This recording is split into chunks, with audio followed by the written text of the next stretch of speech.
kan melawat keluargaku. Ini waktunya pemulihan terjadi. Keluargaku milikmu, selalu berharga di matamu. Kau satukan, kau berkati untuk kemuliaan-Mu.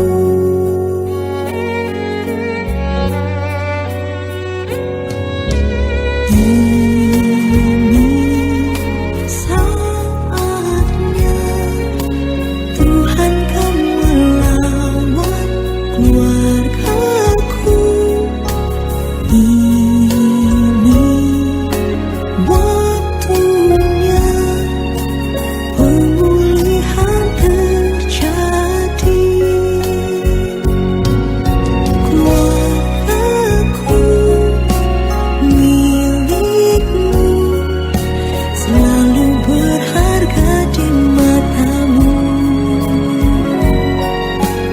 Kau satukan, kau berkati untuk kemuliaan-Mu. Keluargaku milikmu, selalu berharga di matamu. Kau satukan, kau berkati untuk kemuliaan-Mu.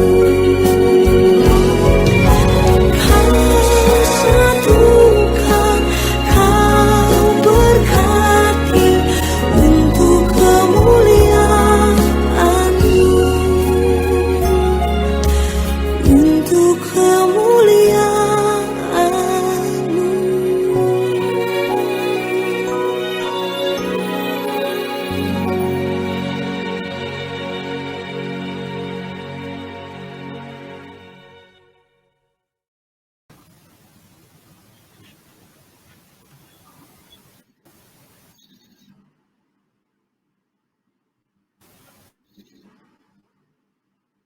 Shalom dan saudara.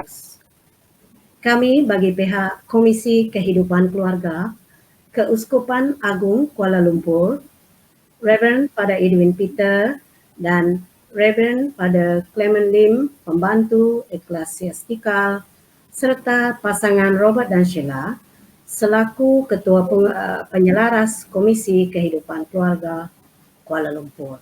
Saya Ricky Adres Labu. Saya Monica Ricky. Kami adalah pasangan penyelaras CMPC Bahasa Malaysia Apostolet bagi Komisi Kehidupan Keluarga Keuskupan Agung Kuala Lumpur. Akan menjadi moderator untuk sesi webinar pada pagi ini.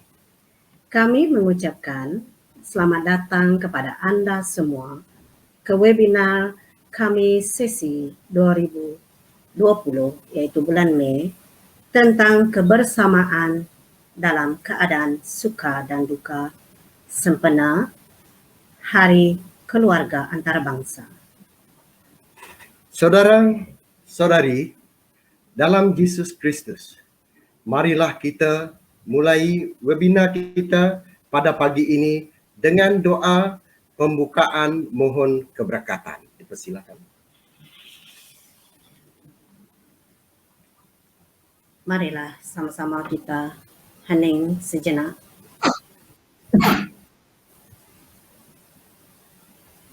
Kita sama-sama membuat tanda kemenangan dalam nama Bapa, Putra, dan Roh Kudus.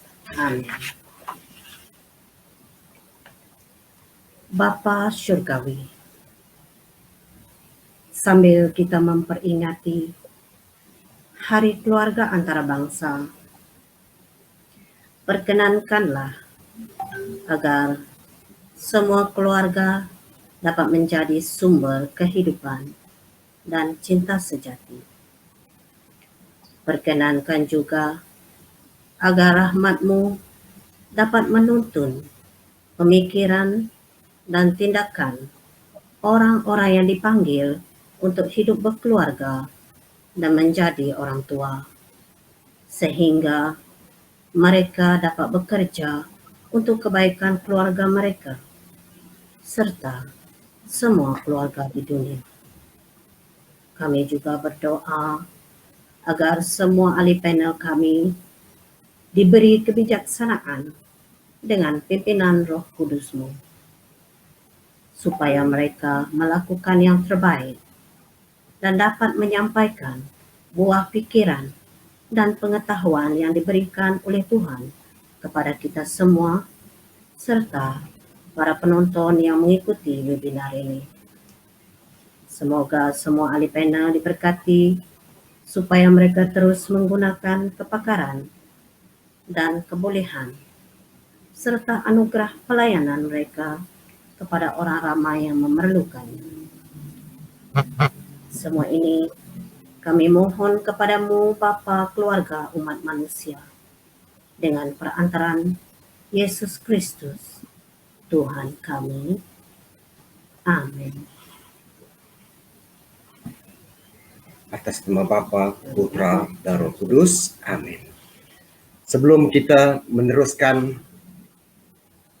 saya ingin mengajak saudara-saudari untuk membuat sedikit renungan daripada petikan Alkitab. Galatia 6 ayat 2 hingga 5. Bertolong-tolonglah menanggung bebanmu. Demikianlah kamu memenuhi hukum Kristus. Sebab kalau seorang menyangkal bahwa ia bererti, padahal ia sama sekali tidak bererti, ia menipu dirinya sendiri. Baiklah, tiap-tiap orang menguji pekerjaannya sendiri, maka ia boleh bermegah melihat keadaannya sendiri dan bukan melihat keadaan orang lain. Sebab tiap-tiap orang yang memikul tanggungannya sendiri. Demikianlah sabda Tuhan. Syukur kepada Allah.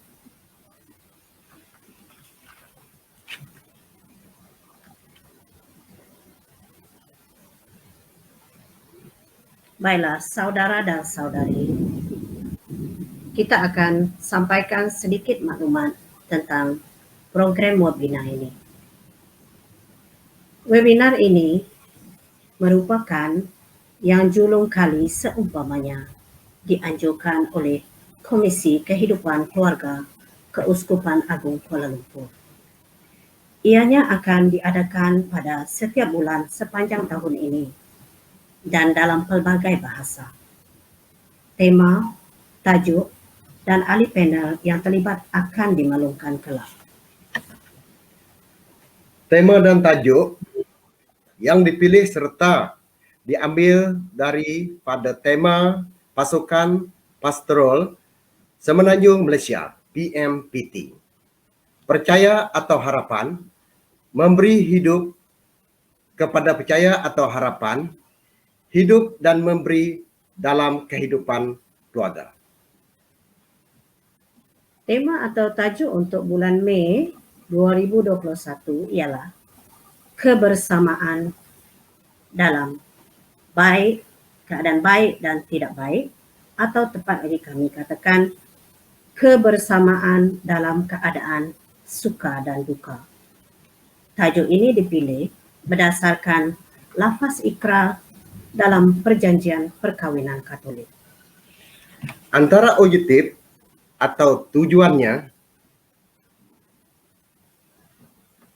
sambutan Hari Keluarga Antarabangsa adalah untuk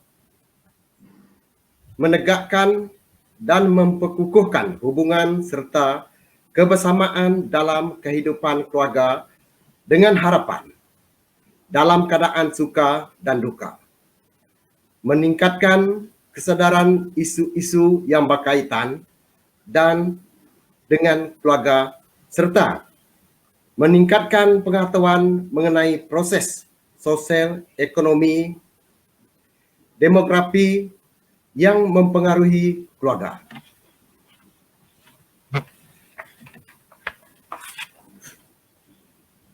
Baiklah saudara dan saudari dalam Yesus Kristus, tak kenal maka tak cinta.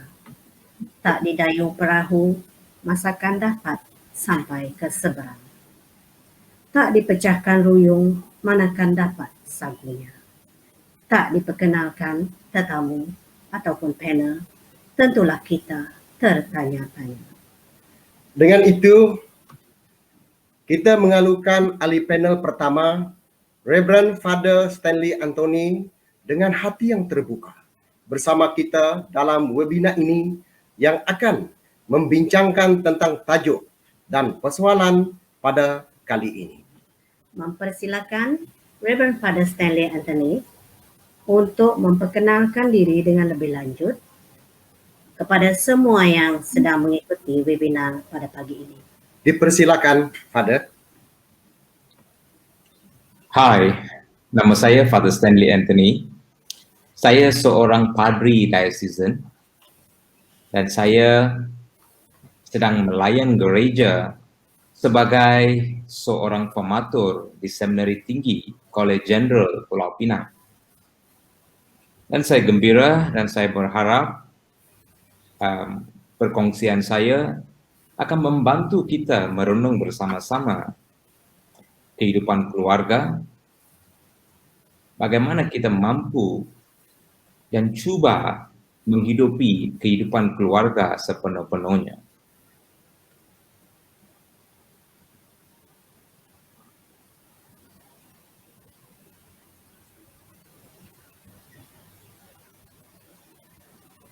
Jadi kita mula bersama-sama.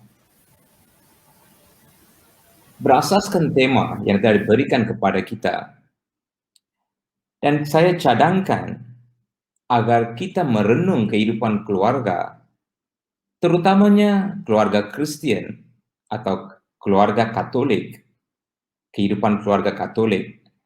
Dan saya syurkan agar kita merenung dengan lebih holistik, dengan menekankan segala aspek-aspek agar kehidupan kita, pemahaman kehidupan keluarga kita lebih menyeluruh.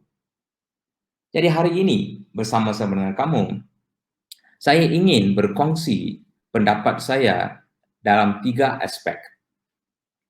Aspek pertama, keluarga Katolik. Kita akan bincang dan merenung apa itu keluarga Katolik. Dan kedua, kita akan coba merenung keluarga Yesus, sebab keluarga Yesus adalah satu model kita percaya bagi semua keluarga umat manusia, terutamanya khasnya bagi keluarga Kristen. Dan ketiga, kita juga akan merenung akan harapan dalam keluarga Yesus. Harapan itu bagaimana? Jadi ketiga-tiga ini saya percaya akan membantu kita merenung kehidupan keluarga kita. Jadi kita bermula dengan keluarga Katolik. Saya rasa dan saya percaya dalam kajian saya, dalam renungan saya, bahwa ada 5 kebenaran atau 5 fakta apakah itu keluarga Katolik. Fakta pertama, lebih mudah, ia menerangkan bahwa keluarga Katolik adalah anugerah Tuhan. Ini saya rasa fakta pertama. Sebab keluarga adalah kurniaan Tuhan. Kita tahu sebagai umat manusia, kita tidak boleh memilih keluarga kita. Sebab itu keluarga ini pemberian Tuhan. Dan disebabkan Tuhan adalah maha baik, jadi dia tidak akan memberi sesuatu yang jahat atau buruk. Dia selalu memberi yang terbaik dan yang tercantik. Disebabkan itulah keluarga adalah anugerah atau kurniaan Tuhan yang terbaik bagi kita.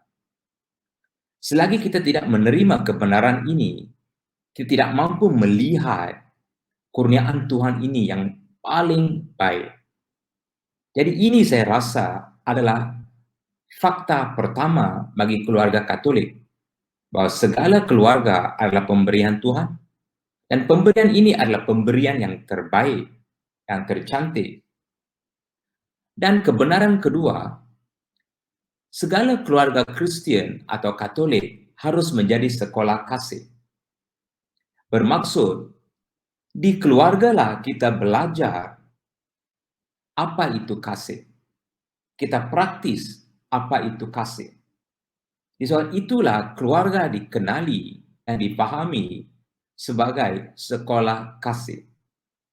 Bukan sembarang kasih, tapi kasih yang telah ditunjukkan oleh Yesus. Kasih yang mampu menghormati, berkorban, dan yang menghidupkan. Kasih yang penuh dengan kearifan, kasih yang penuh dengan entusiasme, dan kasih yang mampu mengharungi segala sesuatu, penuh dengan komitmen. Jadi ini adalah fakta kedua dalam gereja Katolik akan pemahaman keluarga kita. Fakta ketiga bagi saya adalah kehidupan keluarga adalah suatu cabaran.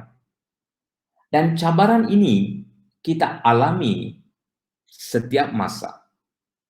Ada banyak faktor-faktor yang menentukan cabaran ini. Faktor luaran dan faktor dalaman. Faktor dalaman melibatkan karakter atau ahli-ahli keluarga kita sendiri. Kadang-kadang ahli-ahli keluarga kita ataupun kita sendiri tak mampu kenal akan panggilan kita sendiri, tanggung jawab kita sendiri.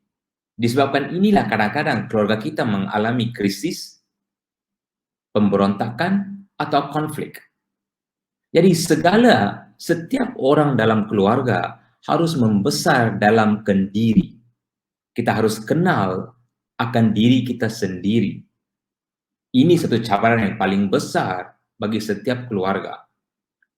Cabaran luaran melibatkan cabaran ekonomi, politik, sosial, dan banyak lagi.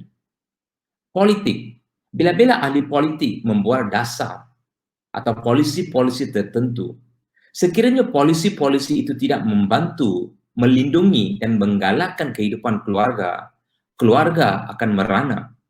Jadi ahli-ahli politik adalah orang-orang yang berkuasa. Dan kita harap mereka akan membuat polisi-polisi yang akan membina keluarga. Dari segi sosial, budaya, ini satu masalah besar kadang-kadang. Sebab kadang-kadang kita masih terperangkap akan budaya-budaya yang dipenuhi dengan ajaran-ajaran kolot. Dan ini juga boleh memporak-porandakan kehidupan keluarga kita sendiri. Atau mass media. Kita tak boleh mengawal mass media. Apa kita boleh buat adalah kita harus murnikan pemahaman kita akan mass media. Bagaimana kita boleh menanamkan sikap tanggung jawab bila-bila kita menggunakan mass media.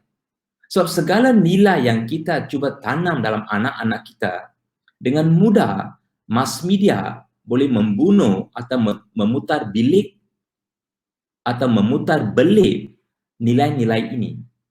Jadi, mass media baik dan ia juga boleh menghancurkan atau meracuni kehidupan keluarga. Jadi, kehidupan keluarga adalah satu cabaran. Keempat, setiap keluarga umat manusia tidak sempurna. Bermaksud, dalam setiap keluarga kita ada luka, kita ada masalah, kita ada kelemahan disebabkan dosa, disebabkan kelemahan. Jadi saudara-saudari sekalian, jangan berharap atau inginkan keluarga sempurna. Keluarga sempurna adalah suatu mitos. Padahal, keluarga holistik, keluarga integral adalah sesuatu yang nyata. Jadi setiap orang yang mengejar keluarga sempurna, dia akan gagal. Padahal setiap orang yang menerima hakikat keluarga mereka mereka akan membesar sebagai suatu keluarga yang intim, suatu keluarga yang mampu merasa dan menanam dan berkongsi kasih sayang yang sejati. Jadi jangan mengharapkan keluarga sempurna. Ini tidak akan kamu jumpa di dunia ini. Kita ada satu keluarga yang sedang membesar, sedang bergelut, sedang mencari. Segala pencarian, segala pergelutan, walaupun susah, penuh dengan penderitaan, duka, ya ada matlamat, dia ada makna. Ini akan membantu kita mengeratkan hubungan di kalangan kita. Dan kelima, fakta kelima bagi saya, setiap keluarga dirahmati dan dilindungi oleh Tuhan. Sebab segala sakramen perkawinan dirahmati oleh Tuhan. Jadi sakramen-sakramen adalah kunci berkat dan perlindungan Tuhan. Ini penting. Bermaksud segala luka, segala persengketaan dalam keluarga boleh disembuh dengan rahmat Tuhan. Segala pergolakan boleh ditawani, boleh dimenangi sebab Tuhan bersama-sama dengan kita. Dan Tuhan ini tidak akan menghampakan kita, tidak akan mensia-siakan kita atau meninggalkan kita. Dia hampir, dia tinggal dalam keluarga kita. Kita harus membesar dalam pemahaman ini bahwa rahmat ini dekat dengan kita. Disebabkan sakramen-sakramen yang kita terima melalui gereja. Jadi saudara-saudari sekalian, saya rasa ini adalah 5 fakta atau kebenaran akan keluarga Katolik. Dan kelima-lima ini penting. Dan kelima-lima ini harus wujud, dipercayai, dan dipertahankan oleh setiap keluarga Katolik. Sekarang kita coba merenung akan keluarga Yesus. Sebab mereka adalah model bagi kita. Saya akan merenung keluarga Yesus berasaskan Lukas bab 2. Dan bila saya merenung Lukas bab 2, saya tertarik dan saya jumpa 5 karakteristik keluarga Yesus. Nah, saya akan berkongsi dengan kamu 5 karakteristik ini. Pertama sekali, keluarga Yesus adalah suatu keluarga yang mampu ketawa. Bermaksud, dalam Alkitab kita melihat setiap tahun Yesus dibawa oleh Yosef dan Maria ke Yerusalem untuk merayakan pesta Paskah. Dan kita tahu segala pesta adalah masa kita rileks, kita ketawa, kita merayakan segala sesuatu. Jadi keluarga Yesus adalah satu keluarga yang mampu ketawa bersama-sama. Namun kita tidak harus lupa bahwa Santo Yosef adalah tukang kayu pada masa itu. Jadi satu kerja yang memerlukan masa dan tidak tentu.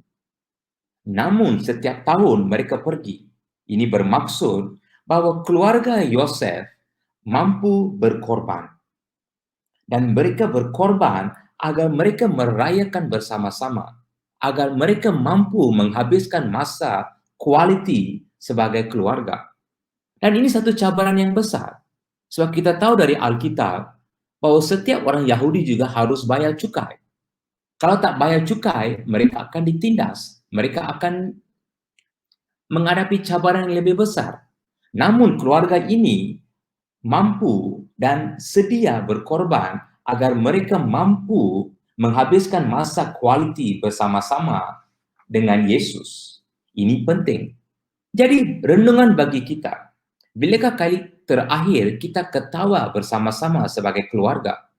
Bilakah kali terakhir masa yang kita habiskan bersama-sama keluarga penuh dengan quality? Ini penting. Saya tidak bincang di sini cara kita bercuti, cara kita tinggal bersama-sama. Ini semua baik, ini semua penting. Tetapi kita harus pikir bukan quantity, tetapi quality. Bila-bila kita menghabiskan masa bersama-sama, ada quality tak? Kita berkongsi, kita hargai setiap anggota dalam keluarga kita, atau kita mensia-siakan mereka. Jadi hari ini saudara-saudari sekalian, contoh yang paling ketara, bila-bila kita nak pergi gereja, kita mungkin gaduh, bertengkar sebelum pergi ke gereja. Jadi kenapa ini berlaku? Kenapa ini harus berlaku? Bila kita bertengkar, kita bersungut, kita bermusuhan, kita berdendam. Sekiranya masa kualiti kita bersama-sama dalam keluarga betul-betul berkualiti, kita harus ketawa dan kita harus merayakan dan menghargai setiap anggota keluarga. Ini saya rasa karakteristik pertama keluarga Yesus. Karakteristik kedua adalah kesetiaan. Sebab dalam budaya orang Yahudi, setiap peranan diperjelaskan dengan jelas-jelasnya. Bagaimana seorang ayah harus berperanan, seorang ibu, seorang anak, dan sebagainya. Segala tanggung jawab mereka diperjelaskan juga. Jadi, dalam Lukas bab 2, kita juga kenal dan kita juga tahu bahwa Yesus, bila dia dalam rumah ibadat, dia mengagumkan ahli-ahli Taurat. Pengetahuan dia akan Taurat mengagumkan mereka, sebab Yesus mampu menghafal dan mengajar ahli-ahli Taurat ini merenung Taurat dengan lebih mendalam. Dan kita harus sedar bahwa Yesus pada masa itu umur dia baru 12 tahun. Walaupun agama Yahudi menekankan sebelum 12 tahun anak lelaki harus menghafal Taurat, tapi kebolehan merenung Taurat mengagumkan semua orang. Jadi hari ini kita tahu kita boleh mengajar orang merenung selagi kita tidak belajar merenung. Jadi Yesus bukan saja menghafal Taurat, dia merenung Taurat. Jadi hari ini, pujian tidak harus pergi kepada Yesus. Pujian harus diberi kepada Maria dan Yosef. Sebab mereka sebagai ibu dan ayah telah menekankan, telah menginisiasikan Yesus dalam pemahaman pengetahuan agama yang sebetul-betulnya. Dan kedua, dalam bab 2 juga, dalam topik kesetiaan, kita tahu Yosef dan Maria adalah manusia biasa. Dan sebagai manusia biasa, bila anak kita hilang, kita tidak akan bergembira, kita tidak akan bermesra. Jadi saya rasa dan saya percaya, bila mereka sedar Yesus hilang atau tidak bersama-sama dengan mereka, saya percaya mereka bertengkar, mereka bersungut. Ini adalah reaksi normal ibu dan ayah bila anak mereka hilang, terutamanya anak yang istimewa seperti Yesus. Tetapi Alkitab berkata apa? Kedua-dua mereka bersama-sama pergi dan mencari Yesus. Jadi inilah saya panggil kesetiaan. Walaupun kita bertengkar, walaupun ada perselisihan paham, kedua-dua mencari Yesus bersama-sama. Jadi hari ini saudara-saudari sekalian, dalam kehidupan kita, terutamanya di Malaysia, kita menekankan pentingnya pendidikan. Yang kita kena tanya hari ini, pendidikan bagaimana kita menekankan akan anak-anak kita? Kelayakan kertas atau kebolehan mencari dan menghargai kebenaran? Ini penting. Sebab ramai anak-anak kita pandai, tapi mereka tak ada kearifan. Ini kegagalan pendidikan. Tapi Yesus mampu merenung. Mampu tak anak-anak kita merenung apa mereka belajar? Ini penting. Sebab kebanyakan anak-anak kita terlalu sombong, terlalu bongkar, dan terlalu yakin. Disebabkan itu, kita rasa pendidikan ini tidak mampu mengajak mereka merenung. Sebab itu, Sokrates, seorang ahli falsafah berkata, setiap orang yang menggadaikan pengetahuan untuk duit atau kerja, mereka ini adalah intellectual prostitutes, pelacur-pelacur intelektual yang mampu menggadaikan pendidikan atau kebenaran untuk mendapatkan duit atau mendapatkan promosi. Jadi saudara-saudari sekalian, ini pentingnya. Kesetiaan akan ibu dan ayah mendidik anak-anak akan menentukan anak-anak kita bagaimana mereka belajar. Ini saya rasa perlu dipertekankan bagi keluarga-keluarga di Malaysia. Dan karakteristik ketiga yang saya lihat dalam Alkitab bab 2 adalah kebebasan. Ini menarik perhatian saya sebab bila Yesus hilang dan bila Maria jumpa Yesus di rumah ibadat, Maria tidak react. Maria menanyakan Yesus satu soalan, kenapa kamu berbuat demikian? Dan Yesus menjawab dan cuba menjelaskan kepada Maria kenapa dia buat apa dia buat. Dan ini saya rasa satu keluarga yang berdialog. Bermaksud kuasa tidak memendam suara. Setiap orang yang berkuasa tidak harus memendam suara atau pendapat orang. Kita harus mendengar, memberi mereka ruang untuk menjelaskan kenapa mereka buat apa mereka buat. Dan bila Yosef dan Maria mendengar penjelasan Yesus, dan mereka membawa Yesus balik ke rumah. Ini penting ya, sebab setiap orang tidak harus memendam suara. Kita harus terbuka untuk sebab dan bukan alasan. Jadi dialog menekankan sebab bukan alasan. Jadi hari ini saudara-saudari sekalian, dalam keluarga kita memendam suara atau membenarkan suara. Ini penting. Sebab Maria tidak menjerit, Maria tidak memaki, Maria tidak menampar atau mencubit Yesus. Dia bertanya, mendengar, dan membawa Yesus balik. Kadang-kadang saya rasa dalam keluarga kita, ini jarang kita lihat. Apa kita lihat kadang-kadang para ibu dan ayah hilang sabar dengan cepat-cepat. Mereka tak sabar mendengar penjelasan anak-anak kita. So, ibu dan ayah kebanyakan masa membuat tanggapan bahawa mereka tahu sebab mereka sudah hidup lebih lama daripada anak-anak. Jadi apa mereka kata? Diam. Diam. Saya tahu. Jangan cakap. Saya lebih mengetahui. Jadi suara-suara begini adalah satu cara kita memendam suara atau sebab-sebab yang nyata. Jadi keluarga sedemikian tidak berdialog dan keluarga ini bahaya. Pada masa yang sama, saya juga sedar bahwa anak-anak kita pun kadang-kadang gagal meyakinkan para ibu dan ayah bahwa mereka ini matang. Mereka mampu bertanggung jawab dan mereka ini boleh dipercayai.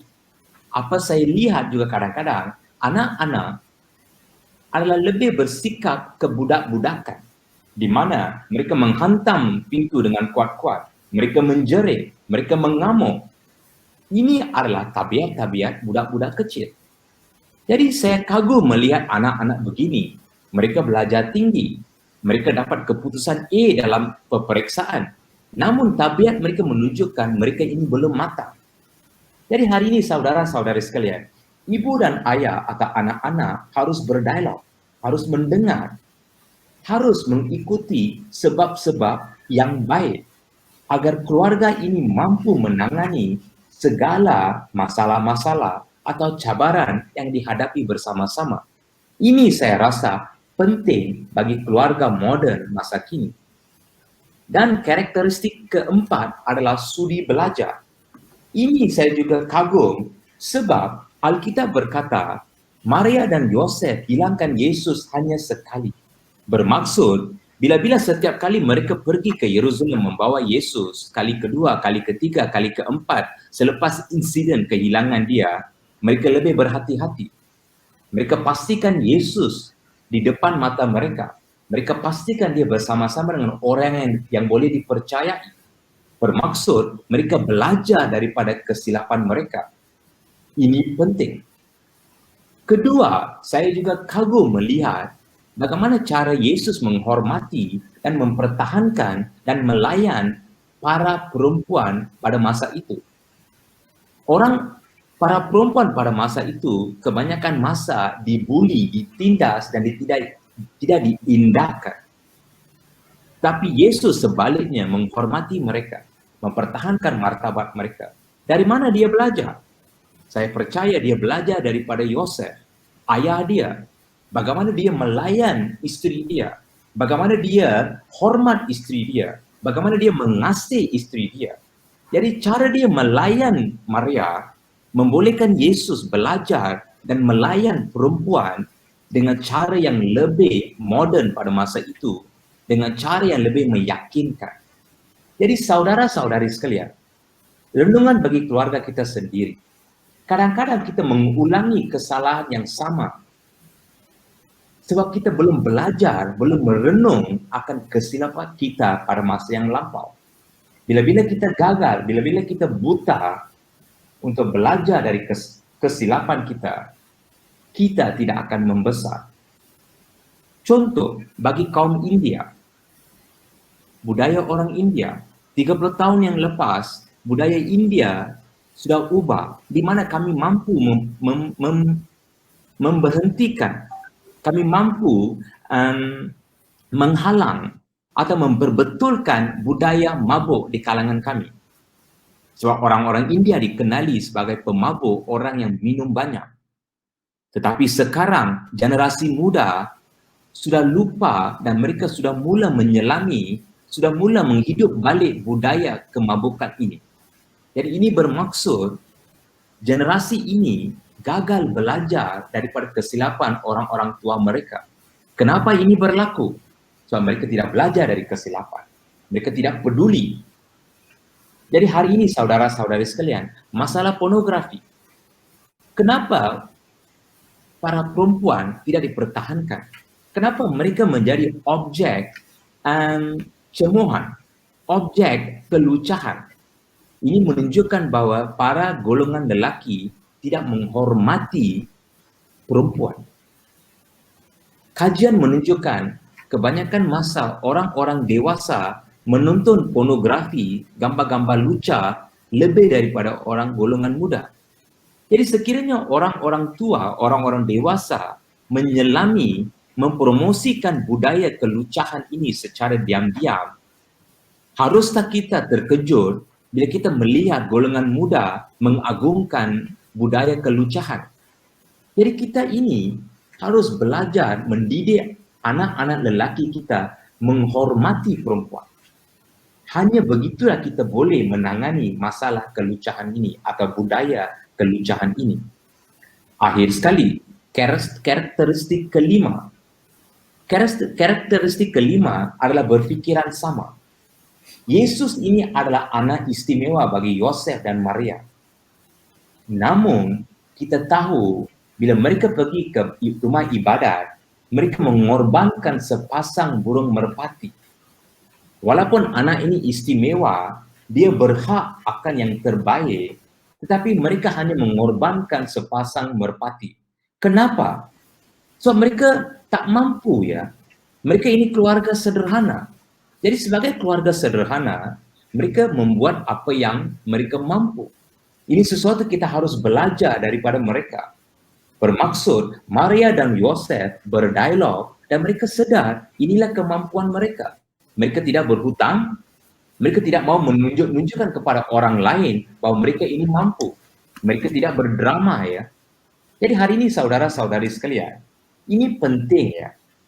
Berpikiran sama, di mana ibu dan ayah mampu berdialog dan menentukan apa yang baik, apa yang penting. Mampu membezakan kehendak daripada keperluan. Bila-bila ada perselisihan faham, mereka tidak menunjukkan kepada anak-anak.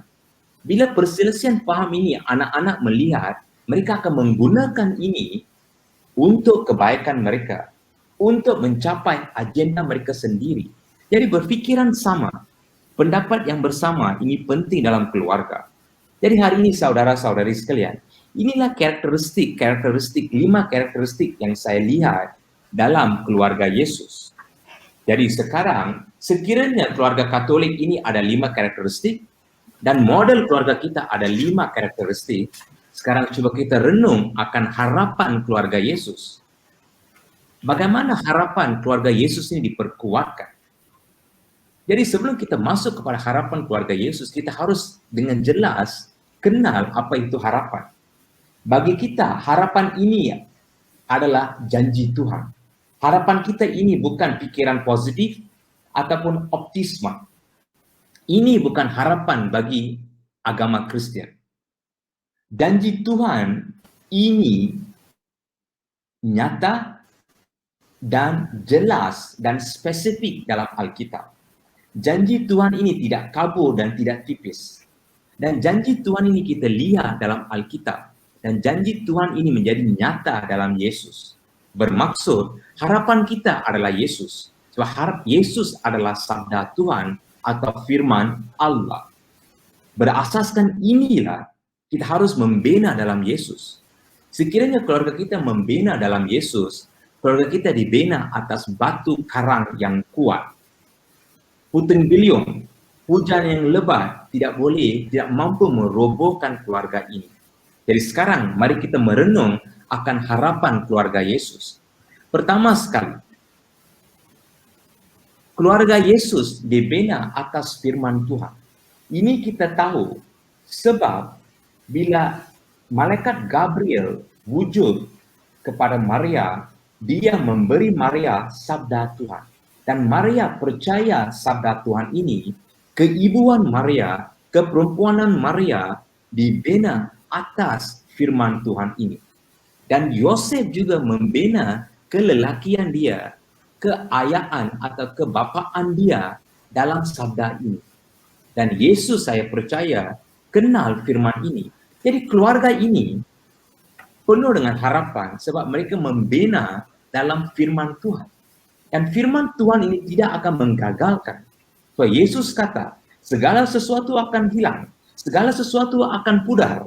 Tetapi firman Allah tidak akan pudar dan dia akan digenapi. Jadi saudara-saudari sekalian, pertama sekali harapan berasaskan janji Tuhan, dan janji Tuhan ini dibongkarkan dalam firman Tuhan. Jadi, soal yang kita akan tanya hari ini, apakah firman Tuhan bagi keluarga kamu? Sebagai seorang ayah, seorang ibu, seorang anak, apakah firman pribadi kamu? Apakah firman keseluruhan bagi keluarga kamu? Sekiranya kamu tidak mencari dan tidak membina dalam firman ini, keluarga kita akan roboh, keluarga kita tiada harapan. Kedua, praksis kerohanian. Keluarga Yesus mempraktikkan kerohanian yang mudah bagi orang-orang Yahudi. Apakah dia? Ini mudah. Bermaksud mereka membuat doa keluarga, mereka makan bersama-sama, dan mereka merayakan pesta keagamaan bersama-sama, dan mereka mengerjakan kerja amal bersama-sama. Inilah praksis kerohanian keluarga Yesus. Disebabkan praksis kerohanian inilah, Lukas bab 2 berkata, Yesus membesar dalam kebijaksanaan, rahmat Tuhan, dan disukai oleh orang-orang di persekitaran. Disebabkan praksis ini. Jadi hari ini, praksis yang sama wujud dalam agama Kristen, di mana kita digalakkan berdoa bersama-sama, makan bersama-sama, merayakan sakramen bersama-sama, pergi ke misa bersama-sama, akhir sekali mengerjakan kerja amal bersama-sama. Namun, keluarga modern kebanyakan masa tidak mengambil serius akan praksis kerohanian ini. Mereka pergi ekstrim. Kadang-kadang mereka lebih liberal, kadang-kadang mereka lebih rigid atau sempit. Bila mereka sempit, mereka mewujudkan kemuraman akan praksis kerohanian ini. Anak-anak akan gelisah, anak-anak akan bosan, dan anak-anak akan memberontak. Sebab kita tidak menginisiasikan mereka dengan penuh sukacita. Bila-bila kita liberal, kita tidak endahkan praksis kerohanian ini. Jadi apa berlaku? Kita tidak mempraktiskan asas-asas kerohanian yang mudah dengan betul-betul. Contoh, hari Jumaat kita harus berpuasa daripada daging. Kita harus abstain daripada daging. Berapa anak-anak muda kita berbuat demikian? Walaupun mereka berbuat, kenapa mereka berbuat? Walaupun mereka gagal simpan hari Jumaat, boleh tak kita menggalakkan mereka agar mereka praktis hari Isnin? Kebanyakan masa, keluarga modern, bila mereka sempit, mereka mementingkan hari. Mereka gagal menyelami roh atau nilai-nilai hari Jumaat. Sebabkan inilah kadang-kadang keluarga kita memperlihatkan farisi-farisi modern yang mementingkan hari apa kita buat, bukan kenapa kita buat. Dan apa kita buat berpunca daripada kasih. Praksis ketiga atau harapan ketiga bagi saya, bagi dalam keluarga Yesus adalah aksi harapan. Ini penting ya, sebab bila-bila kita dipenuhi dengan harapan, kita bergerak mengikut janji Tuhan. Nah, kita melihat di dalam Alkitab, bila polisi keluarga pada masa itu tidak menggalakkan kehidupan keluarga disebabkan polisi Herod yang ingin membunuh Yesus, polisi ahli-ahli Taurat yang ingin mengungkung agama, apa Yosef buat? Dia membawa, disebabkan oleh dorongan malaikat, dia membawa Maria dan Yosef berundur ke suatu pekan yang lebih kecil daripada Bethlehem atau Yerusalem. Kenapa? Sebab di tempat itu mereka selamat. Di tempat itu Yesus boleh membesar dengan sempurna, bukan sempurna, dengan menyeluruh. Jadi Yosef membuat keputusan ini dan dia menarik diri dia. Bila-bila kita menarik, bila-bila kita tidak boleh memerangi polisi-polisi yang menentang keluarga, ini tidak bermaksud kita ini penakut. Ini bermaksud kita ini bijak. Jadi siapakah pendorong kita dalam keluarga? Yosef mendengar dan didorong oleh malaikat. Kadang-kadang kita tidak percaya malaikat dan tidak didorong oleh malaikat. Jadi hari ini saudara-saudari sekalian, bila saya merenung akan keluarga, kehidupan keluarga, inilah renungan saya ingin berkongsi bersama-sama dengan kamu. Bahwa keluarga Katolik harus membesar dalam kearifan. Dalam bahasa Inggris kita panggil discernment, yang mampu menilai apakah berlaku, kenapa ini berlaku, berasaskan janji Tuhan. Sebab janji Tuhan tidak akan menggagalkan kita. Dan kita harus memodelkan keluarga kita mengikut keluarga Yesus. Keluarga Yesus ini biasa ya. Keluarga Yesus ini bergelut. Disebabkan harapan mereka dalam Tuhan. Dan mereka bersama-sama menyelami segala cabaran. Mereka telah berjaya memenangi, menyelesaikan segala konflik, segala cabaran. Jadi saya percaya dan saya berdoa agar semua keluarga kita membesar dalam harapan.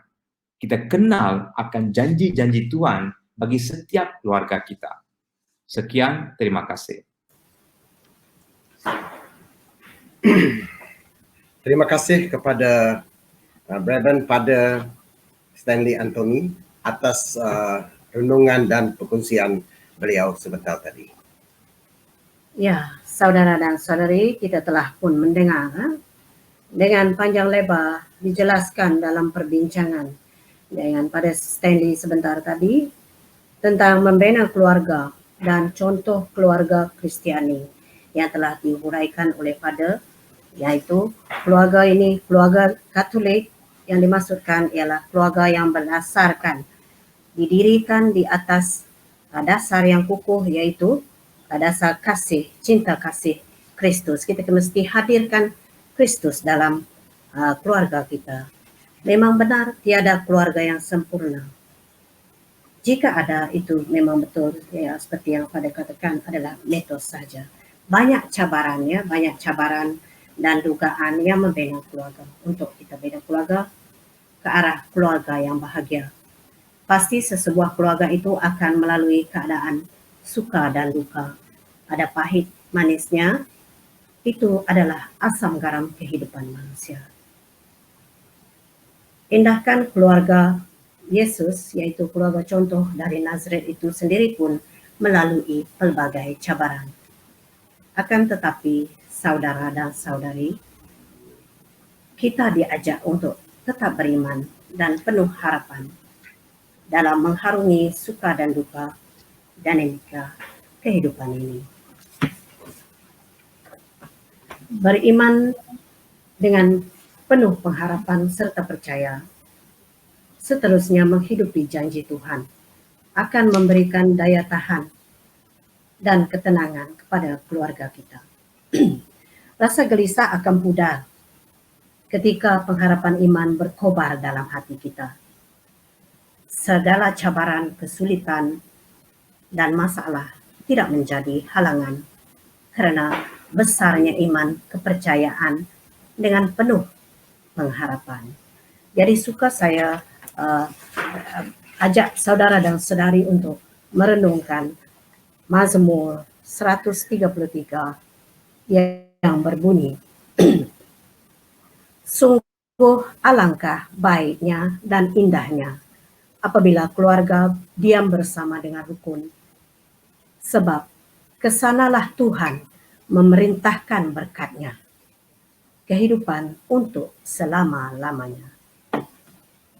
Jadi saudara dan saudari, seterusnya kita tanpa membuang masa lagi, kita akan dengar pula perkongsian daripada pasangan ini yang akan menyampaikan perkongsian mereka, bagaimana suka duka serta cabaran yang dilalui oleh mereka. Akan tetapi, tiada yang mustahil jika kita tetap teguh, beriman, dan penuh pengharapan terhadap Yesus dan janjinya. Dengan hati yang terbuka, kita turut mengalukan pasangan suami istri, Saudara Pering dengan Saudari Mona Lisa bersama kita dalam webinar ini yang membuat perkongsian mereka tentang tajuk dan juga persoalan kita pada kali ini. Mempersilakan pasangan Pering dan Mona Lisa untuk memperkenalkan diri dengan lebih lanjut lagi kepada semua yang sedang mengikuti webinar pada pagi ini. Dipersilakan.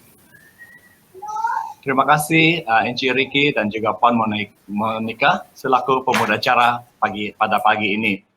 Shalom dan selamat pagi kepada Reverend Father Stanley Anthony dan pasangan suami istri serta para penonton yang hadir bersama di dalam webinar ini. Kami bersyukur kepada Tuhan kerana kasih dan anugerahnya kami dapat diberi kesempatan untuk berkongsi bersama di dalam webinar ini mengenai rahasia kehidupan perkawinan yang bahagia dan berjaya. Sebelum itu, izinkan kami untuk memperkenalkan diri. Saya Pairin Tingan berasal dari Tuaran, Sabah. Dan saya Mona Lisa Charles berasal dari Kota Belud, Sabah. Kami bersama-sama melayani di Gereja Saint Anthony, Kuala Lumpur dan sudah menetap di Kuala Lumpur lebih kurang dalam 20 tahun sejak melanjutkan pengajian tinggi di Kuala Lumpur dan sehinggalah bekerja di sini. Sedikit latar belakang tentang perjalanan perkawinan kami. Kami berkenalan di Gereja Saint Anthony pada tahun 2003, di mana kami sama-sama aktif di dalam pelayanan choir dan musik dan pelbagai pelayanan yang lain. Kami berkawan, kami bercinta dan akhirnya mendirikan rumah tangga pada tahun 2010. Kami dikaruniakan dengan 3 orang cahaya mata dan bakal menerima seorang lagi cahaya mata yang akan lahir pada pertengahan bulan Mei ini. Pendapat kami mengenai rahasia kehidupan perkawinan yang bahagia dan berjaya adalah bergantung kepada cara pasangan itu sendiri dalam membesarkan keluarga dan rumah tangga mereka. Seperti mana yang sudah dikongsikan oleh Father Stanley sebentar tadi, salah satu kunci yang menjadi pegangan dalam kehidupan perkawinan kami ialah praksis kerohanian, atau dalam kata yang lebih mudah ialah mempraktikkan iman setiap hari. Dalam keluarga kami, hidup berdoa bersama dalam keluarga sangat penting dan menjadi asas kebahagiaan dalam keluarga kami. Kami akan berdoa bersama dengan anak-anak dan bersama dengan keluarga kami pada setiap waktu malam atau pada waktu yang terluang, seperti berdoa rosary, membawa anak-anak menyanyikan lagu-lagu pujian dan penyembahan, membaca firman Tuhan, dan ke gereja setiap minggu untuk mengikuti misa kudus, serta tidak melepaskan peluang untuk mengikuti seminar-seminar kerohanian untuk membangunkan iman kami. Bagi kami, ini adalah sangat penting, karena disinilah asas kekuatan bagi keluarga kami secara tidak langsung dapat memupuk dan mengajar iman kepercayaan anak-anak pada usia yang muda. Dengan adanya budaya hidup berdoa dalam keluarga, kami boleh menyatakan segala permohonan dan pengharapan kami kepada Tuhan serta dapat merasakan hubungan kami sebagai satu keluarga lebih bahagia dan mendapat berkat yang tercurah dalam kehidupan kami. Yang kedua kami terapkan di dalam keluarga kami ialah pengharapan kepada Yesus. Saya ceritakan sedikit pengalaman kami yang tidak pernah kami sangka akan berlaku di dalam hidup kami. Pada tahun 2015, saya melahirkan seorang anak lagi, anak perempuan yang kami namakan Marian Elizabeth, di mana dia mempunyai masalah jantung congenital atau dalam bahasa Inggris congenital heart defects, iaitu masalah jantung semula jadi sejak dilahirkan. Masalah jantungnya sangat kompleks, di mana jantungnya hanya mempunyai satu ventricle, single AV valve, TGA atau disebut transposition of great arteries, situs inversus, di mana organ utamanya seperti hati, jantung, perut, spleen terbalik kedudukannya atau inverted position. Sejak anak kami yang ini dilahirkan, banyak perkara yang kami lalui seperti krisis keuangan untuk kos rawatan yang sangat tinggi kerana anak ini dirawat di IJN dan perlu pembedahan jantung yang berperingkat sejak dia dilahirkan. Pembedahan jantung yang kompleks telah dijalankan padanya adalah pembedahan yang berisiko tinggi dan kos rawatan dan pembedahan juga sangat mahal. Ada kos yang mencecah hampir 70,000 hingga ke 90,000 ringgit. Rawatan dan pembedahan ini harus dijalankan supaya dia mempunyai kualiti hidup yang baik dan dapat extend her life melalui medical. Pada mulanya agak susah bagi kami menerima keadaan ini. Namun akhirnya kami belajar untuk berharap dan berserah kepada Tuhan menurut rencananya. Pada tahun 2019, Marian telah menjalani pembedahan jantung terbuka, yaitu pembedahan jantung Fontan. Selepas pembedahan, keadaannya sangat kritikal. Kami hampir kehilangannya. Selain usaha pihak IJN dalam waktu kritikal Marian, kami tidak putus-putus berdoa dan berharap kepada Tuhan Yesus sepenuhnya untuk kesembuhan Marian. Kami juga memohon doa dari rakan-rakan dari gereja di Keuskupan Kuala Lumpur, di Sabah dan Sarawak untuk doa permohonan kesembuhan. Syukur dan puji Tuhan, banyak umat-umat Tuhan yang mendoakan kesembuhan bagi Marian. Rentetan itu, disinilah kami mengalami kuasa mujizat melalui doa dan pengharapan sepenuhnya kepada Tuhan Yesus, dan ini secara tidak langsung telah membesarkan lagi iman kami. Salah satu lagi kunci yang boleh kami kaitkan dengan apa yang sudah Reverend Father Stanley jelaskan tadi, yaitu kehidupan berkeluarga ini penuh dengan cabaran. Bagi keluarga kami memang tidak lepas dari mengalami pelbagai cabaran dalam hidup berkeluarga. Pada tahun 2016, saya telah ditempatkan mengajar di SMK Tambunan Sabah.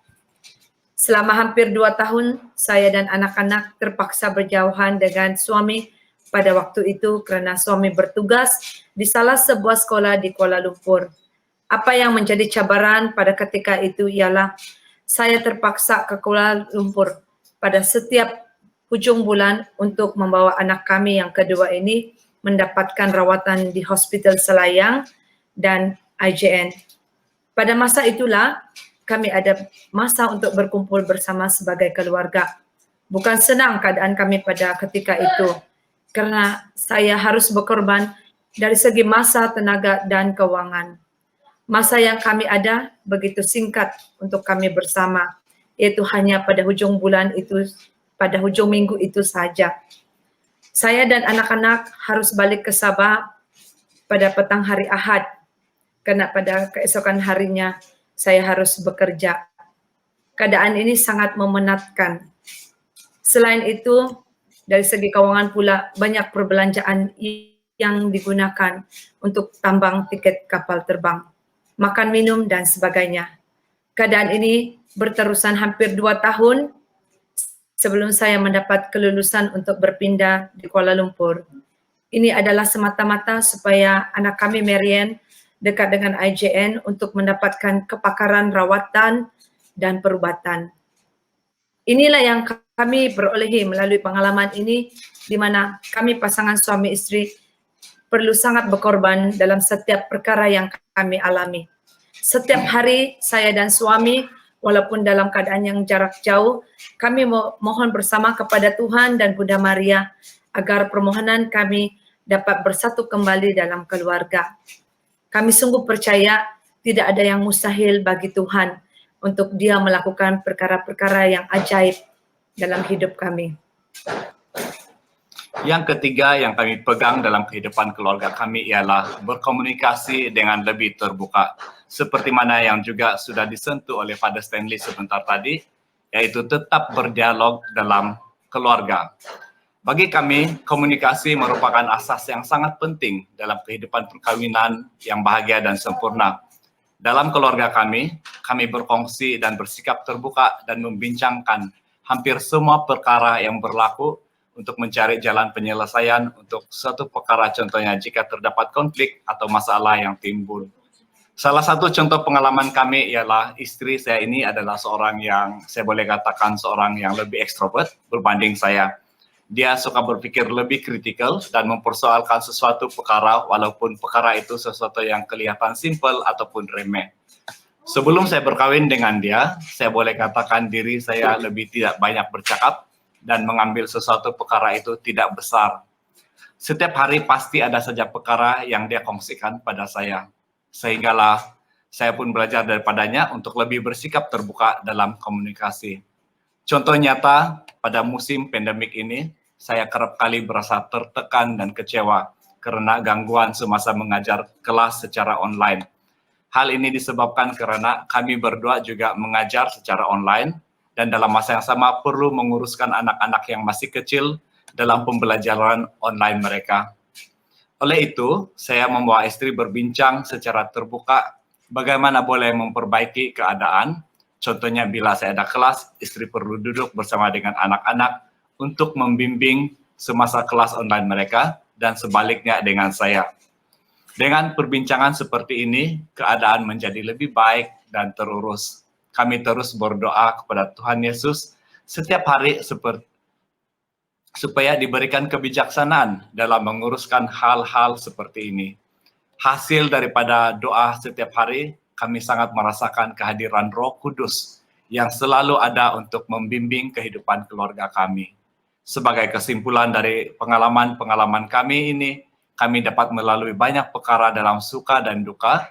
Ini menjadikan kami lebih kuat dalam menghadapi kehidupan keluarga yang penuh dengan cabaran dan lebih mengasihi di dalam keluarga kami. Pada kami, inilah rahasia kehidupan perkawinan kami yang boleh kami buktikan. Namun, masih banyak ruang yang perlu kami perbaiki untuk menjadi seperti keluarga Yesus. Kami kira setakat ini dulu perkongsian pengalaman keluarga kami. Kami kembalikan kepada moderator, Encik Ricky dan Puan Monica. Begitulah juga sesi webinar kita sudah sampai ke penghujungnya. Sebelum kita menutup serta mengakhiri webinar kita, pada pagi ini marilah kita sama-sama berdoa penutup dan selepas itu nanti kita akan mohon berkat daripada. Silakan. Sama-sama kita tunduk dan membuat tanda kemenangan atas nama Bapa, Putra, dan Roh Kudus. Amin. Tuhan Allah Bapa yang Maha Baik, pengasih lagi penyayang, kami bersyukur atas penyertaan-Mu dengan kejayaan webinar kali ini. Hari ini kami berdoa untuk semua keluarga yang merasa terbeban, mereka yang tidak mampu menghadapi tekanan dan tuntutan kehidupan seharian. Mereka yang bermasalah serta merasa tidak ada harapan, terutamanya dalam situasi pandemik sekarang ini. Tuhan, sertailah mereka. Bawalah penghiburan dan ketenangan pikiran, hati dan roh mereka. Berilah mereka harapan, damai dan kebahagiaan. Bantulah mereka untuk kekal beriman dan tetap setia sebagai sebuah keluarga. Amin. Amin. Tuhan besertamu. Dan semoga Allah yang Maha Kuasa merahmati kamu dan semua ahli-ahli keluarga kamu di mana-mana mereka berada, apa-apa saja mereka buat. Bapa, Putra, dan Roh Kudus. Amin. Pergilah dan jadilah rakan-rakan Yesus yang sejati. Syukur kepada Allah. Syukur kepada Allah. Maka dengan ini kami ingin merakamkan setinggi-tinggi penghargaan dan terima kasih sekali lagi kepada semua yang terlibat dengan program webinar ini, terutamanya ahli panel yang berkongsi pendapat, pengetahuan dan pengalaman mereka. Tidak lupa juga ucapan ribuan terima kasih kami kepada semua orang perseorangan yang terlibat di belakang tabir, khasnya pasukan komunikasi sosial media Keuskupan Agung Kuala Lumpur yang telah banyak membantu kita dalam menyiarkan program webinar ini dalam channel YouTube Keuskupan Agung Kuala Lumpur. Sekian, terima kasih.